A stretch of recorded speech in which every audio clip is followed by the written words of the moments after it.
2017 kita first ranking 1 di TripAdvisor. 2018 kita juga ranking 1 di TripAdvisor. Kami juga mendapatkan the best performance dari Traveloka, exceptional guest experience. Tanpa disangka ya, perusahaan juga menilai bahwa saya berhak mendapatkan the best general manager Batika Hotel. Wow, the best general manager Batika Hotel Manajemen. Iya, BHM. Wow, tahun 2019. Wow, luar biasa.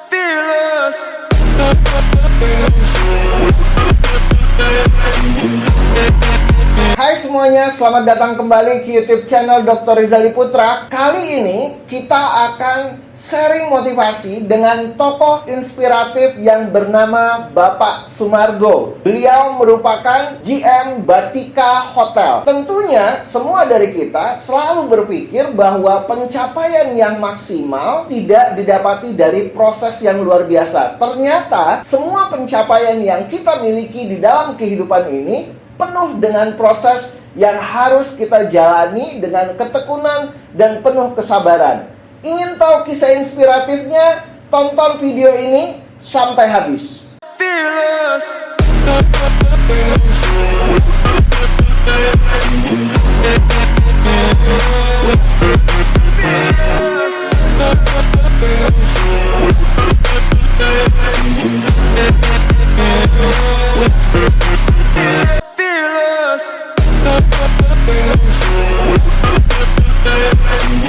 Hai semuanya, dukung terus channel ini dengan cara klik tombol subscribe, like, dan share dalam hitungan 5, 4, 3, 2, 1. Terima kasih dan selamat termotivasi.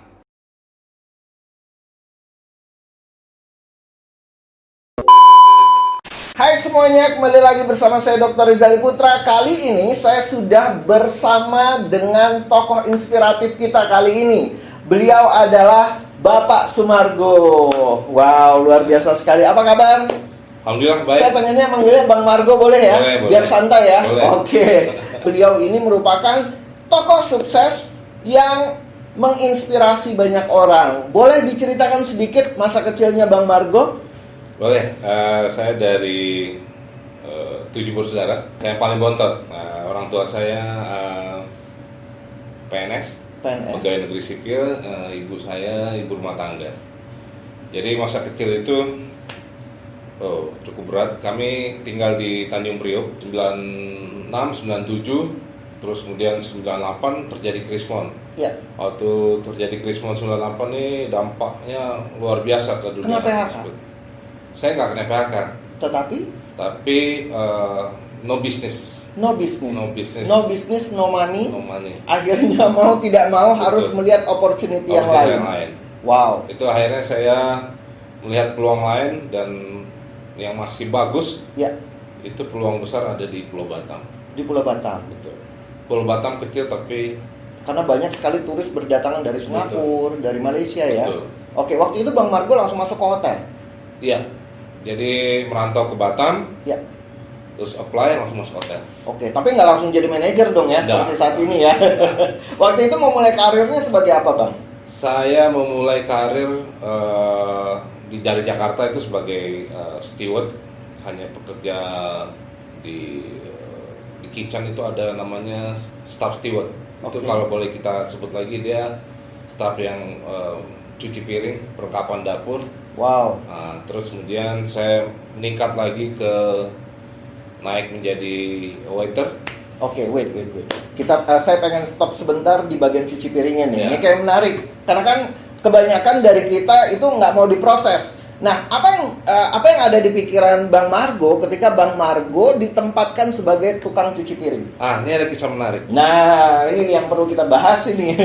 Ketika saya bekerja sebagai steward, itu kalau bahan-bahan dapur habis, ya, kita harus prepare. Siapkan semua sebelum dimasak sama cook. Ya. Jadi kita prepare semua bahan-bahan, kita potong-potong, terus kita packaging, terus kita siapkan di chiller. Dan suatu waktu ada restoran manajer saya teriak jus habis karena saking sibuknya teriak ke steward, Iya. Margo, jus habis. Wah, dengan lantangnya. Tapi saya lakukan dengan ikhlas. Tapi ada catatan kecil dari saya. Sejak dia teriak itu, saya tertantang untuk someday Iya. saya akan lebih dari kamu. Woi, Saya akan luar kombinasi. biasa. Nah, Ternyata ketika kita direndahkan oleh orang lain bukan berarti kita down dan menyalahkan keadaan, tetapi kalau kita pengen melihat itu dari sisi positif, kita bisa membalikkan itu menjadi motivasi bagi kita, ya Bang ya. Betul. Wow, luar biasa sekali, belajar banyak kita hari ini ya. Jadi setelah Bang Margo ditugaskan sebagai tukang cuci piring, bisa dikatakan sebagai tukang cuci piring, bagaimana dengan ekonomi pada saat itu, Bang? Apakah itu sudah mencukupi? Abang udah bisa kirim? Apakah Abang bisa sudah menyusun untuk berumah tangga atau seperti apa pada saat Saya itu? masih muda sekali waktu itu. Ya. Jadi sekitar umur 18 tahun. 18 tahun bekerja di restoran, ya. Waktu itu UMP-nya itu, upah minimum provinsi itu 250.000. Wow. 250.000. 250.000. Ya, 250.000. Tapi tetap bisa dikatakan sangat rendah ya, Bang ya? Ya. Pada tahun itu. Tahun sekitar tahun 97-an.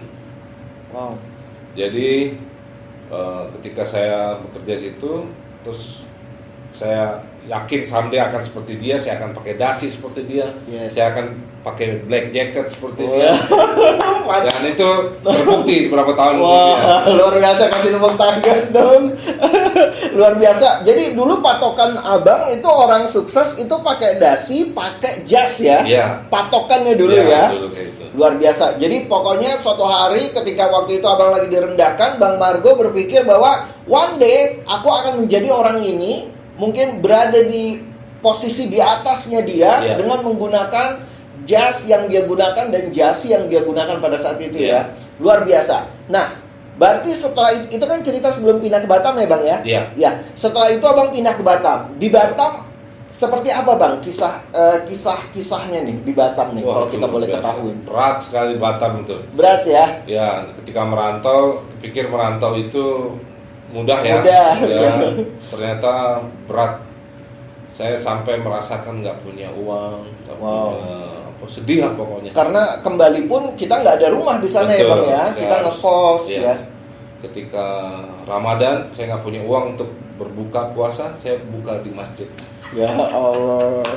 Itu kisah suka dukanya anak kos ya, benar-benar merasakan waktu itu ya. Betul. Tetapi pertanyaan saya, apakah Abang menyesali hal-hal yang pernah terjadi dalam hidup Abang, atau justru itu yang menguatkan nge-shape karakternya Abang saat ini? Itu dia. Ini yang sangat penting loh, karena kebanyakan begini Bang. Kebanyakan orang ketika berada di posisi sulit, dia selalu menyalahkan sekitaran atau bahkan menyalahkan Tuhan karena keadaannya. Tetapi yang saya lihat tadi, Abang ketika mengalami sesuatu, malah Abang bikin itu sebagai dorongan, motivasi bagi Abang bahwa suatu hari aku harus bisa lebih dari dia gitu. Iya. Jadi karakter saya dibentuk mulai dari rumah. Orang tua, terus kemudian saudara-saudara, terus attitude kita dilatih di rumah. Dari rumah itu kita berbekal untuk merantau, untuk bersosialisasi di luar. Ketika saya keluar, dan saya awal-awal namanya usia muda kan, itu masih temperamental, cukup tinggi. Tapi pada dasarnya basicnya saya udah punya gitu. Ketika bersosialisasi di luar, saya di medan sulit pun akhirnya dapat bertahan. Itu proses semuanya. Seperti ya dihantam badai, ya angin, ya terus tapi saya jalani semua dengan sabar. Itu saya yakin dengan proses kesabaran ini, insya Allah akan saya dapat di akhir yang baik gitu. Nah, ini luar biasa loh teman-teman. Saya udah belajar dua hal. Saya nggak tahu nih teman-teman, mungkin para viewer mungkin udah belajar banyak juga nih. Yang saya pelajari dari Abang, satu, ternyata ketika kita direndahkan orang itu adalah momen kita untuk bangkit. Betul. Yang kedua yang saya pelajari adalah bahwa Abang mengambil hal-hal baik yang sudah dididik dari rumah, dari keluarga, dari orang tua itu menjadikan bekalnya abang. Betul. Nah, yang ketiga, saya perhatikan bahwa abang siap untuk diproses ketika merantau dan abang menikmati itu semua, menjalani ya, walaupun pasti pahit ya, ketir pada saat itu. Walaupun kita nggak tahu terkadang ujungnya kita akan menjadi apa, tetapi kalau memang kita menjalaninya dengan ikhlas, kita menjalaninya penuh dengan kesabaran, pasti ada buahnya ya bang ya. Betul. Nah, setelah di Batam, abang merantau kemana lagi tuh bang? Kayaknya karena orang perhotelan ini muter-muter ya. Ya setelah di Batam cukup ini ya, Cukup lama ya? Cukup lama, saya kurang lebih 4 tahun. Terus kemudian di Batam memang kecil tapi metropolitan, Ya. keras juga. Dan banyak orang perantauan Banyak ya. perantauan di Batam. sana. Dan saya terakhir sampai di level asisten food and beverage manager. Oke, pada saat itu sudah memegang jabatan asisten food and beverage. Oke. manager. Terus kemudian saya kembali lagi ke Jakarta. Kembali ke Jakarta, saya sadar betul Ya, bahwa di Indonesia ini masih sangat menghargai pendidikan. ya, Dan saya berpikir bahwa saya harus bekali diri saya dengan ijazah, karena ijazah ini penting juga ya. untuk bekal saya untuk melangkah selanjutnya. Jadi saya kembali ke Jakarta, melangkah mundur Ya. untuk ambil ijazah S1. Wah, ini luar biasa nih bagi anak muda yang menyaksikan sharingnya Bang Margo hari ini. Pendidikan ya, knowledge itu merupakan basic ya Bang ya. Ya. Knowledge itu merupakan basic yang akan menguatkan kita ya Bang ya, sehingga karir kita akan bisa melambung lebih tinggi lagi ya Bang ya. Silakan Bang, lanjutkan. Jadi setelah Jakarta saya selesai menyelesaikan S1, saya sambil kerja. Saya bekerja di salah satu perusahaan otomotif terbesar di Indonesia, dan itu jadi saya dibentuk di situ. Ini Ya. perusahaan Jepang ya. Ya, Dan saya dibentuk karakternya di situ, disiplinnya dan sebagainya. Tapi saya keluar dari dunia perhotelan ya, karena saya coba pengen merasakan dunia di luar perhotelan itu seperti apa sih. siap. Saya mulai berangkat jadi seorang sales otomotif. Terus kemudian kita sebut merek aja nggak apa-apa ya. Boleh silakan. Di Honda ini kami sangat menghargai waktu itu training dan development. Ya, Jadi ketika saya jadi sales, penjualan saya bagus. Terus kemudian saya di training dan diarahkan ke sesuai dengan mungkin bidang saya kali, Ya. human resources. Human resources. Ya, disitulah saya belajar banyak di perusahaan ini. Bagaimana mengolah sumber daya manusia yang baik kan. Terus kemudian saya berbekal dengan pengalaman saya dari perhotelan. Ya, Saya combine di situ dan alhamdulillah luar biasa impact-nya. Kultur yang tadinya kaku ya, tapi pas saya masukkan sedikit hospitality di dalamnya, ya. itu dapat diterima dengan baik sama teman-teman di otomotif Honda. Dan itu pasti ada kepuasan tersendiri Ada, ya Bang ya. ada. Ternyata di luar dunia perhotelan Abang mampu membuktikan dan Abang mampu menciptakan sebuah culture baru ya, Ya. memberikan hospitality dengan baik dan itu diterima juga dengan baik oleh Ya. mereka. Ya, itu nggak mudah. Ya, Itu proses yang cukup lama, panjang, kurang lebih sekitar saya 4 tahun di Honda itu. Ketika saya di perusahaan otomotif ini, saya combine semuanya dengan pengalaman saya, hospitality, terus komunikasi. Saya juga sarjana komunikasi, saya juga sarjana ekonomi. oh banyak banget sarjana ya Bang ya. Iya, saya belajar. Ternyata semua teori yang kita pelajari itu bisa kita aplikasikan Bisa. ya Bang ya. Bisa. Tinggal kemauan dari kita aja, kemauan dan keberanian apa yang kita pelajari kita implementasikan di perusahaan. Dan itu memang harus dipraktekkan ya Bang Harus. ya, sehingga ilmu pengetahuan itu berguna. Gitu. Iya, sangat berguna sekali. Dan itu menciptakan kultur yang baru ya, seperti tadi Pak Dokter bilang, ini kultur yang baru. Dan yang tadinya kaku terus akhirnya jadi semuanya welcome, karena sesuatu yang dapat diterima itu alhamdulillah nikmatnya luar biasa. Perjalanan ini memang butuh proses. Ya. Ada up and down-nya, ada penolakannya, ada penerimaan juga, ada sedihnya, ada senangnya. Ketika Bang Margo berada di dunia otomotif, setelah itu kapan Abang kembali ke dunia perhotelan? Oke, setelah dari dunia otomotif saya bergabung di perusahaan outsourcing. Ya. Perusahaan outsourcing, bagaimana mengelola perusahaan outsourcing seperti apa? Ya, itu berarti bersentuhan kembali dengan SDM dong, Iya, ya? SDM. Dan di outsourcing saya banyak belajar juga. Siap. Bagaimana mengolah SDM yang memang latar belakang pendidikannya sangat rendah. Ya. Dan bagaimana berkomunikasi yang baik terhadap SDM yang menurut saya ini pendidikan mereka sangat rendah, dan kita harus hati-hati betul biar komunikasi kita, pesan kita bisa dapat tersampaikan dengan betul. baik. Nah, mungkin saya yakin pasti ada juga yang bertanya, loh, bukannya orang itu kalau kerja di perhotelan harus di perhotelan terus gitu? Ya mungkin nggak juga kali Bang ya. Nggak Ternyata ketika kita berada mungkin tidak di jalur perhotelan, kita jadikan itu sebagai fase pembelajaran. Dan kita jadikan itu sebagai batu lompatan ya Bang. Betul. Ya, bukan batu sandungan ya. Betul sekali. Justru ketika kita belajar dan kita jadikan itu batu lompatan, justru malah kita bisa melompat mungkin ke hal yang lebih tinggi lagi ya Bang ya. Setelah di perusahaan outsourcing, saya kembali ke perhotelan. Ternyata panggilan hati nurani. Hati nuraninya ternyata passionnya di situ. Jadi pas saya kembali lagi, saya ke dunia hospitality karena saya merasa passion saya kayaknya di sini, kembali lagi panggilan hati ya. Dan ketika masuk kembali ke dunia perhotelan, saya nggak di operation. Tidak di operation. Ya, saya mulai dari konsultan hospitality. Konsultan hospitality. Di F&B, food and beverage. Food and beverage di hotel mana waktu itu Bang? Saya di perusahaan bar Pak. Jadi di bar. Di bar. Jadi perusahaan ini bergerak di restoran, kafe, dan bar. Oh, oke. Food and beverage. Ya.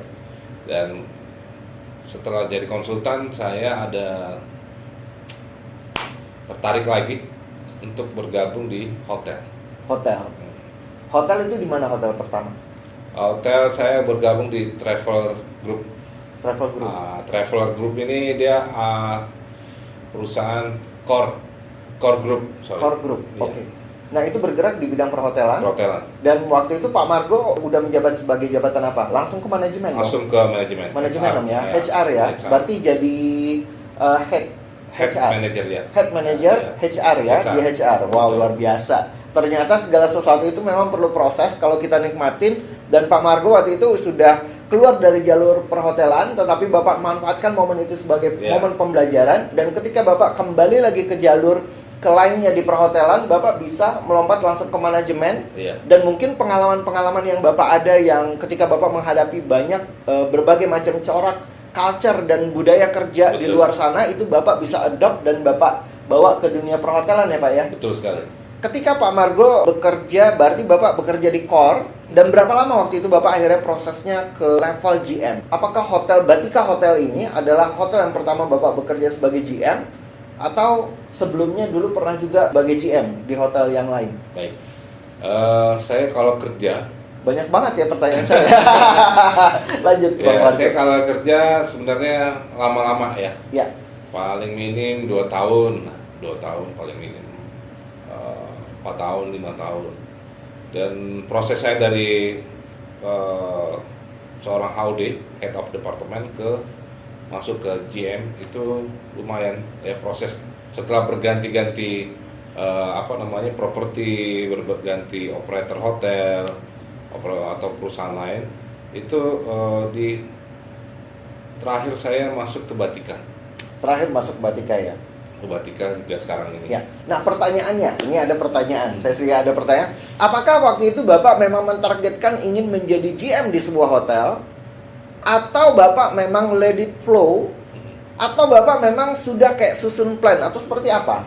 Nah, ini mungkin para viewer juga pengen tahu nih, pengen sukses menjadi seperti Bang Margo seperti apa? Apakah kita harus nyusun seperti kayak yearly plan, monthly plan dan sebagainya, atau kita biarin ngalir, atau kita memang udah tembak nih dari dulu kita pengen wah saya harus jadi GM atau seperti apa? Gitu. Ini panjang ceritanya. Jadi setiap orang kan punya target. Yes. Dia punya target kehidupan atau plan kehidupannya dia lah. Umur sekian dia harus jadi seorang misalnya manajer. Umur sekian dia harus menikah. Umur sekian saya naikkan haji orang tua. Itu kan target dalam kehidupan. Nah, saya waktu itu target saya memang memberikan terbaik untuk keluarga. Ya, memberikan terbaik untuk keluarga, tidak ngoyo, tidak yang lain-lain. Wow, cok dulu nih, ini luar biasa. Ya, ternyata dari kemarin ya, saya mendatangi tokoh-tokoh sukses dan banyak sekali tokoh-tokoh sukses yang saya pelajari. Rata-rata semua dari tokoh sukses yang saya jumpai mereka cinta sama keluarga. Iya. Jadi ternyata luar biasa sekali ya, the power of love itu luar biasa sekali. Ternyata begitu kita cinta sama keluarga, ternyata cinta itu yang menguatkan kita untuk terus bersabar di proses di dalam kehidupan ya Bang ya. Bisa dikatakan seperti itu ya. Betul. Jadi ketika target itu tercapai, untuk keluarga terpenuhi, saya ada keinginan lain. Keinginan lain adalah coba meningkatkan karir. Tapi tidak terbayang akan jadi GM. Oke, berarti intinya pengen perform lebih baik, betul, pengen meningkatkan kinerja lebih baik, hasilnya seperti apa mungkin belum terbayangkan. Betul. Bisa dikatakan mungkin seperti ini kali Bang ya. Kita itu memberikan yang terbaik dulu, kita melakukan do our best and be the best and let God do the rest. Yeah. Jadi seperti kayak kita memberikan yang terbaik, kita lakukan yang terbaik dan biarkan nanti Tuhan yang akan memberikan kita rewards dengan apa yang kita lakukan ya. Dan selain yang saya pelajari, Bang Margo ini cinta dengan keluarga dan beliau juga melakukan yang terbaik dan menyerahkan segala sesuatunya dengan Tuhan. Kenapa saya berkata seperti itu? Saya datangi beliau ini sedang puasa, benar ya Bang ya? Jadi maksudnya kita kerja keras tapi berdoa juga kenceng ya Bang ya? Ibadah tetap jalan. Ya, balance. Jadi harus balance antara dunia dan akhirat ya Bang ya. Dan akhirnya berapa tahun kemudian Abang akhirnya menjadi GM dari proses Abang masuk tadi dari F&B manager itu? Ya. Kalau singkat cerita, saya kalau bekerja itu fokus apa yang ingin saya kerjakan. Ya. Saya berusaha memberikan yang terbaik. Saya nggak ada kepikiran akan mendapatkan reward apa dan tidak. Pokoknya saya berusaha fokus dalam bekerja, memberikan terbaik untuk perusahaan. Ibaratnya saya kalau gajinya sekarang misalnya 1 juta, saya berasa gaji saya 10 juta. Jadi saya harus memberikan lebih ke perusahaan. Memberikan lebih sehingga yang kita bayangkan itu menjadi kenyataan kali. Bisa dikatakan seperti jadi, itu ya. Jadi ketika misalnya kita bayangkan garis finish di depan, kita harus tetap berusaha fokus dalam bekerja, lari, jaga stamina, ya itu yang penting. Yes. Ini dunia bisnis ini seperti sport and war, ya kan? Olahraga. Nah, next question yang saya ingin ketahui adalah setelah Abang memiliki jabatan sebagai seorang GM, pertanyaan saya, apakah motivasi yang Abang miliki dulu sebelum Abang bekerja sebagai GM, apakah itu sama dengan motivasi yang Abang miliki saat ini? Kan ada kebanyakan orang ketika udah menjadi leader, ya udah tercapai, udahlah biasa-biasa aja gitu ya. Ya, mungkin ada juga orang yang ketika dia mendapatkan impiannya, dia tetap ingin belajar dan memberikan yang terbaik. Ya, jadi kalau saya jawab pertanyaan tadi bahwa saya ke GM itu cukup lama ya, ibaratnya sekitar 15-an tahun lah ya, proses itu berjalan. Tapi ketika saya meraih GM itu tidak serta-merta langsung seperti simsalabim, enggak, gitu kan. Itu saya proses penilaian dulu, appraisal dan sebagainya. Proses itu saya jalani dan tentu ujiannya juga banyak. Gitu. Dan ketika jadi GM, apakah motivasi saya, kinerja saya tetap seperti semula? saya tentu udah berubah, Ya. akan meningkat lagi. Gitu. Berubahnya meningkat lagi. Nah, ini yang harus kita pelajari. Berarti ketika kita sudah mendapatkan apa yang kita inginkan, ini bukan adalah sebuah akhir, tapi ini merupakan sebuah awal yang baru bagi abang ya. Ya. Bisa dikatakan seperti itu Ya. kan? Karena orang ketika dia sudah mendapatkan apa yang diinginkan dalam hidup, kebanyakan orang stop dan Ya. berpikir itu adalah akhirnya. Betul. Seolah-olah ketika kita menjadi GM itu adalah garis finish. Betul. No, ternyata tidak. Tidak. Ternyata ketika kita menjadi seorang GM, ternyata itu merupakan awalan yang baru ya Bang ya. Iya. Yang harus kita mulai dengan motivasi yang lebih besar lagi dari sebelumnya. Iya, betul. Wow. Jadi ketika saya dapat posisi sebagai GM, saya tidak berhenti sampai situ. Jadi saya harus kejar motivasi yang lain. Terus kemudian kinerja saya tingkatkan lagi, lebih fokus lagi.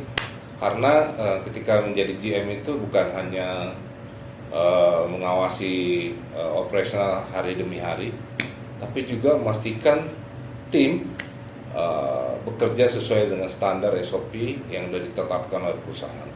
Tentu juga seorang GM harus transparan dalam bekerja, accountability. Jadi semua akan transparan dalam laporannya, dan itu dinilai oleh manajemen, oleh perusahaan. Dan saya nggak nyangka di tahun 2018 itu ternyata ada dapat award dari berbagai rekanan perusahaan. Ya. Mulai dari 2000, saya sebutin aja. Ya. 2017 kita first ranking 1 di TripAdvisor. Ya. Terus kemudian 2018 kita juga ranking 1 di TripAdvisor. Dan di 2018 kita termasuk 10 besar Ya. hotel di Sumatera. Jadi kami juga mendapatkan the best performance dari Traveloka. Ya. Dari semua area, mulai dari kebersihan, servis, makanan, pelayanan, semua kita dapat. Jadi dalam satu piala itu kita menyabet exceptional guest experience. Wow. Dan itu alhamdulillah dinilai sama pihak luar bahwa kinerja Batika Pekanbaru luar biasa, Ya. memberikan dampak, impact pelayanan yang memuaskan bagi tamu-tamu yang pernah datang. Luar biasa, kasih tepuk tangan dulu dong buat Bang Margo dan Hotel Batika.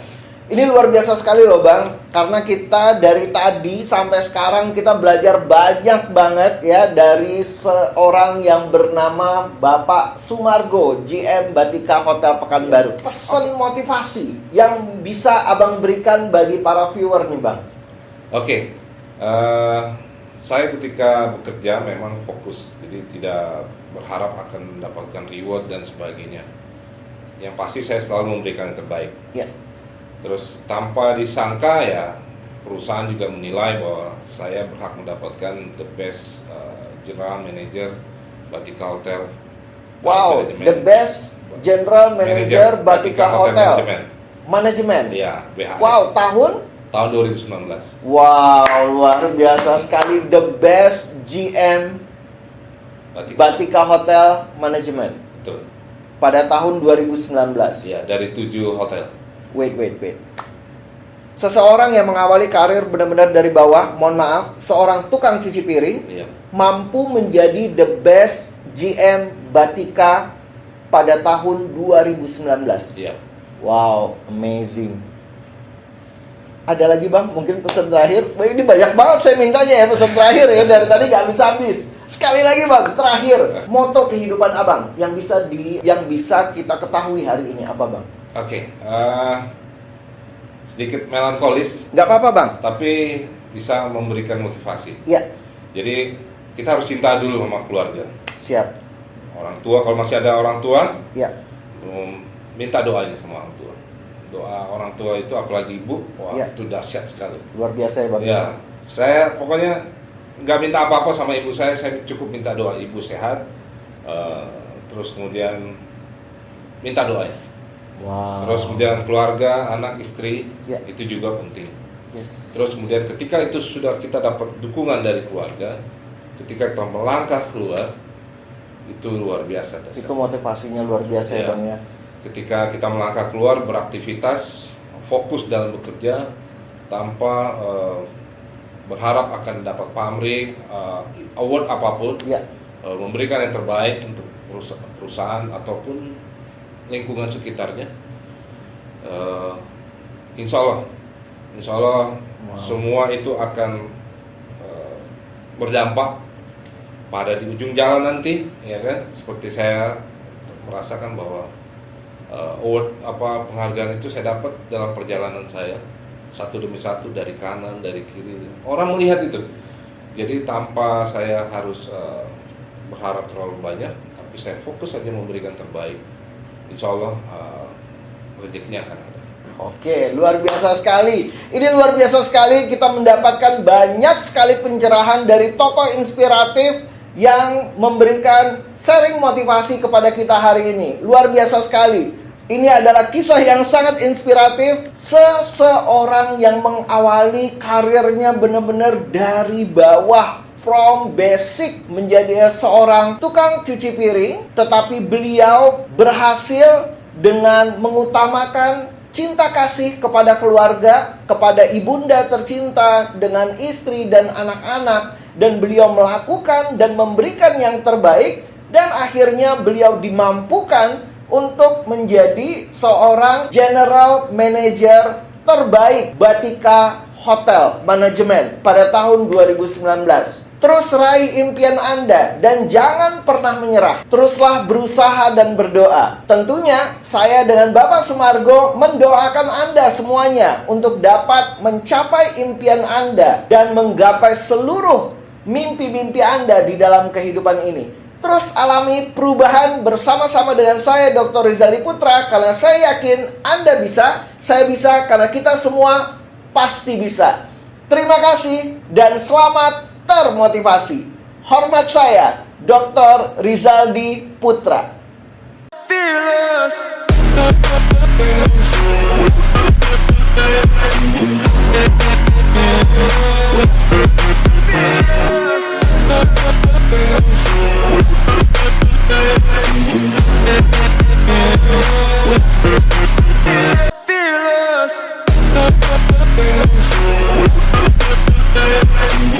Hai semuanya, dukung terus channel ini dengan cara klik tombol subscribe, like, dan share dalam hitungan 5, 4, 3, 2, 1. Terima kasih dan selamat termotivasi.